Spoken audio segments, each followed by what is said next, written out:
When I read stuff like this makes me, when I hear that localizers are a part of it with Capcom, I don't want anything to do with it. Because I'm getting a watered down gay version of it. Not like homosexual. GHEY. You're telling me that. You're telling me that you're going to give people a gay version of, a bastardized version of it because, well, certain cultures, this might not cross over well, and certain cultures may find this more offensive. Maybe it's the way the female body is. Maybe it's the way that they are talking. Maybe it's a joke. Maybe it's this. Maybe it's that. And to me, when I hear it, you're a localizer and you're involved in any capacity with this game coming from maybe the east to the west, I want nothing to do with it. Man, what did he do to make them niggas that mad? All right, it's gonna be one of them videos. Okay. All right, so localizations. Let's talk about it.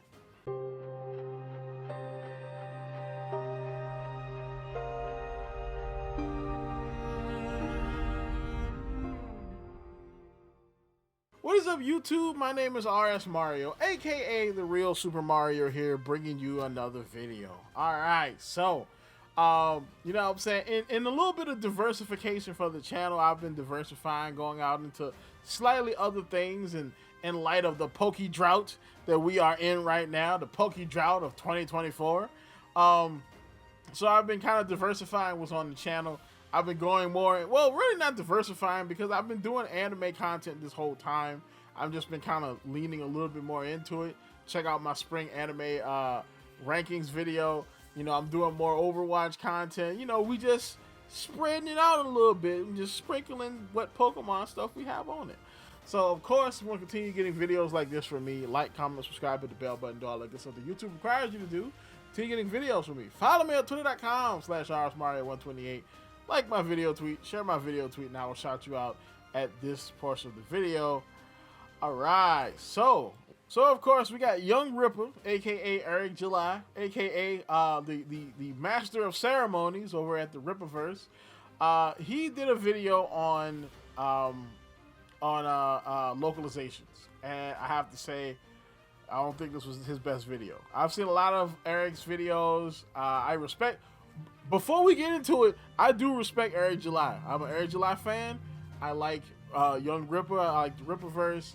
I know his fans go hard in the paint on Twitter and pretty much all the other platforms, because everybody and their mama was coming at this man just for making a comic book. All right, I'm not coming at him. I'm just saying I disagree with his take on localizations, and I kind of disagree with the discourse in general on some parts when it comes to localizations. But let's check out what he said about it.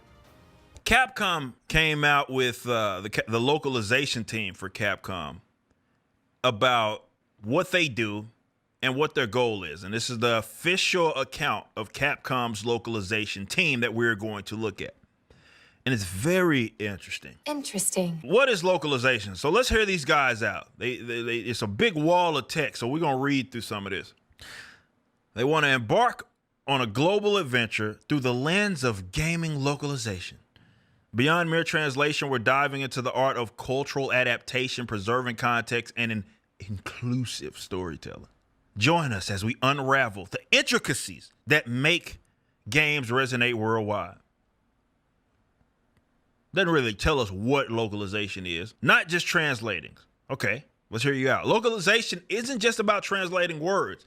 It's about adapting the game for a global audience. Think cultural nuances, idioms, and regional flair. A good localization makes players feel right at home wherever in the world they are. The importance of context, lost in translation, nah. Preserving the vibe is key. Jokes, references, and even gameplay elements might need a little cultural remix. It's important to find that sweet spot to make sure players get the intended experience without feeling like something got lost in the process. So yeah, I mean, yeah, this is very marketing speak, but kinda, yeah, that's what localizations are. Now, of course, you did notice the vocal inflections and the air quotes So yeah, let's get into this. Now, of course, if you don't know what localizations are or what localization means, basically it means the process of adapting a piece of content's full meaning for a new region, including translation, associated imagery, and cultural elements that influence how your content will be perceived. So basically, it's kind of like adapting a piece of content for whatever market that you're trying to sell it to.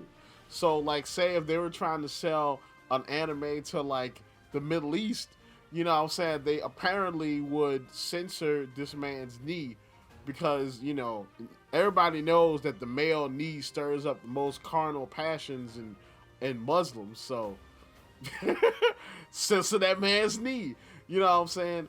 There are other reasons too, like there are religious reasons. Like, you know what I'm saying? Like, I remember this one crucifix scene from the Full Metal Alchemist manga that was actually censored to look less like a crucifix to avoid getting in trouble with Christian advocacy groups. You know what I'm saying? There, one time, also in the Legend of, not the Legend of Korra, but Avatar: The Last Airbender, they actually changed Korra's name in the Greek localization, because Katara means curse in Greek. So they changed her name to, I believe, Tamara. So that, you know, the main character would be called Curse. That seems pretty bad. Bridging the linguistic gap. Each language has its unique structure and cultural context. Our teams work to ensure that the narrative and dialogue maintain coherence and emotional impact. It's not just about words, it's about capturing the essence of the story in a way that resonates with the target audience. You see, I don't understand, and Capcom, maybe you are seeing some data that I don't see. But my guess would be that people are into it. They're into it, no matter where it came from.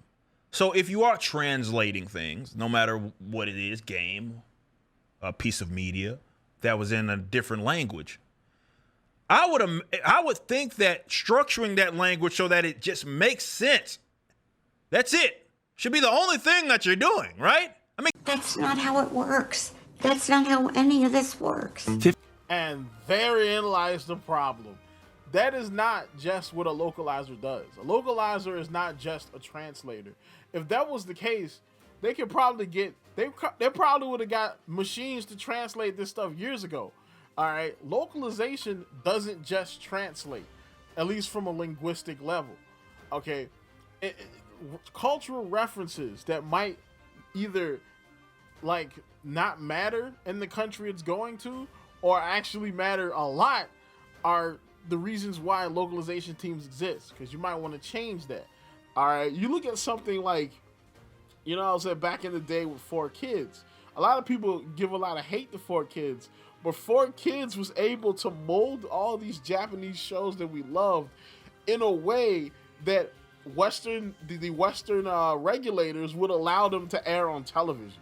Here's a little piece of information that I'm sure many of you have misinformation about.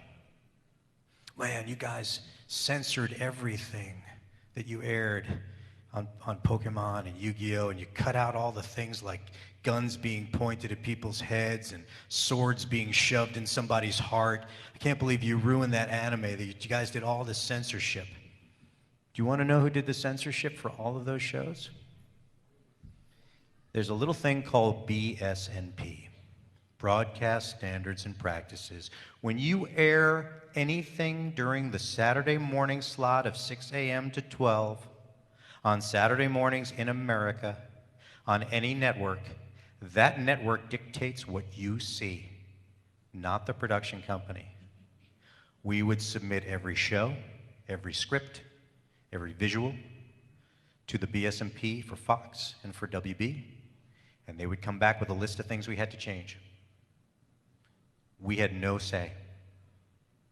And do you know why they changed those things? Because you couldn't show a gun being pointed at someone's head on Saturday mornings. And you couldn't show a sword cutting off someone's head on Saturday mornings, even though I grew up with Roadrunner and I didn't kill any of my siblings. But you can't do it. Now, the other thing is that it's arbitrary based on the person who's in charge of BSMP at those networks at that specific time. I mean, and not only that, but they also made it in a way that Western audiences would more understand and jive with the shows. A perfect example would be the old, rice balls into jelly donuts thing that happened with Pokemon years ago. You look kind of down, Ash. Huh? Have a donut. That always cheers me up. Pika pika! These donuts are great. Jelly-filled are my favorite. Nothing beats a jelly-filled donut. 暗いわよ、サトシ。ま、おにぎり食べて元気出せば。ピカピカ！丸いのは梅干し、三角のは昆布だぞ。いい昆布が手に入ったからな。 That was basically there because most kids don't understand, maybe now they might do it, but back then, most American kids didn't know what rice balls were, you know what I'm saying, unless you were Asian, you know what I'm saying, but we all know what jelly donuts are. So changing that is a cultural adaptation for the show that can make this show a little bit more acceptable to a Western audience. And you still don't really lose anything in that translation. Now, of course, that doesn't happen with the ideologues because they'll put stuff in there like talking about the patriarchy. And I think there was one that was talking about how property is theft. They'll sneak in there like Marxist sayings in there because, we got to spread the Marxism to the weebs. Yeah, weebs don't, we don't play that. You know what I'm saying? Another thing is like, oh, well, if the people like it, they just like it. What does that even mean? Most of the time, localization happens before the product even comes out. So people don't even know if they like it yet. You know what I'm saying? Localization comes out before the marketing is even out. So the people don't even know if they like the product yet because they're not even marketing the product yet. They don't know about the product. So how did they just like it? You know what I'm saying? Like, oh, we just like the product the way it is. Like, you like it because the localization team retrofitted the product so that you would like it. All right, that's just the way this works. Like, come on, bro. Ain't that the point? But you read this next question or next little section here. Character design and development must be culturally sensitive. Why? Jesus Christ. Well, I get it. We come from different cultures, but if another culture likes what you're producing, they already like it. Why does it need to be further altered is the point that I don't get. This involves adapting not only the linguistic aspects, but also addressing gender-specific language, cultural norms, and diverse perspectives. Why is that the responsibility of a localization team? I don't get it. Because it's local, as in like location, ization. Retrofit the product for that local area. That's the point. You know what I'm saying? That's the point. Like that's what it is. It's localization. It's in the word. You know what I'm saying? Now the thing is, if you're like changing it for like like gender specific language or whatever, I know when people say stuff like that, they automatically go to pronouns and they them and all that kind of stuff. It's not even really like that particularly. Like German is a very gendered language. Okay, so when you say things in German, they have a male version and a female version of the way you say it. The same thing with like the European version of Spanish. It's a very gendered language. So you have to kind of change things in order for it to make sense, not just from a English to Spanish perspective, but also so it doesn't sound weird. You know what I'm saying? Like, there's more to it than just that. So they're not like, oh man, we need to make sure that these German gender goblins don't get offended. Like that's not all of what it is. Now I will admit though that there are a lot of woke people in the localization space nowadays, and that they kind of tend to do stuff like this. All right, but that's not what they're talking about here though. You know what I'm saying? Like it feels like. Now, I don't know if he just doesn't know about like what localization is, and he's just going off of a very surface level, like topical, like understanding of what it is, Or is this like a grift? I don't think he's a grifter. I think he really does believe the things that he talks about. You know what I'm saying? So I'm thinking he just doesn't know what localization is. And he just like, oh, well, they just translate things, right? That's not it. Localizers play a crucial role in ensuring that characters are relatable and respectful, avoiding stereotypes, other references. These people think that they're better than the original creators. This is what I'm hearing. Avoiding stereotypes or other references that could be perceived as negative in specific cultures. Who cares? Like, I don't get it. What's the point of putting something out if you have to alter it to make it pretty? Because you want to sell it. It's not about making it pretty. It's about making money. You know what I'm saying? That's what it is. Like, if you are a regular, like, I'm a regular American black dude. I don't know about black people in Germany. All right, I don't know about Irish culture. I don't know what's offensive over there. I don't know about daggone Botswana, but I would like to make money off those people. I want everybody's money. You know what I'm saying? So guess what? I'll find a way to make my product so I can sell it in Botswana. You know what I'm saying? And digestible for another culture that may find it how it originally was offensive. See, when I read stuff like this makes me, when I hear that localizers are a part of it with Capcom, I don't want anything to do with it. Because I'm getting a watered down gay version of it. Not like homosexual. G-H-E-Y. You're telling me that. You're telling me that. I like the G-H-E-Y thing. I might start using that. But yeah, I really do think he has a weird understanding of what localization is. You know what I'm saying? But of course, with all these videos, you know, there's always that one part of the video where we go and we talk about the comments that the people made. So I went through the comment section of his video, and man, bro, I haven't been blackpilled in a long time, but whoo boy. Sigh, rest in peace, Capcom. I guess another one for the pyre. I want you to name 5 woke products that Capcom put out. I'm just gonna be honest, because like, I don't think they've been doing woke products. Like, they've been batting 1,000 right now. So I mean, if you just want to miss out, then I mean, hey, so be it, my guy. But you know, just remember this: every single solitary product you've ever ingested from Japan, video games, anime, manga, they've all been localized. Bastardizing somebody else's work is unethical and plain simple. I mean, last time I checked, the localization team worked at Capcom. Like, they worked for Capcom. Like, Capcom is printed on their paychecks. Okay, so how is it bastardizing somebody else's work? Like, they're literally doing their own localization. If anything, if you must do localizations, this is probably the smartest way to do it. Because guess what? If the localization team does something that you don't like, Capcom, the people that pay them could be like, nah, don't like that, change it back. And they'll be like, okay, boss. Localization is the latest soft term for localizations have been happening since like the 80s, bro. Alright, and last time I checked, that the message wasn't even out back then, man. So what are you talking about, sir? I've been a Monster Hunter fan for 11 years, and I am more than willing to drop the franchise if they adjust Monster Hunter Wilds for the mythical modern audience. I mean, it's a Monster Hunter game, okay? Alright, most Monster Hunter games they don't really have a lot of characters or narrative or story. It's really about you hunting the monsters and killing them and making cool armor pieces out of them. So, I mean, what are they gonna make woke? Like, are they gonna make a woke monster?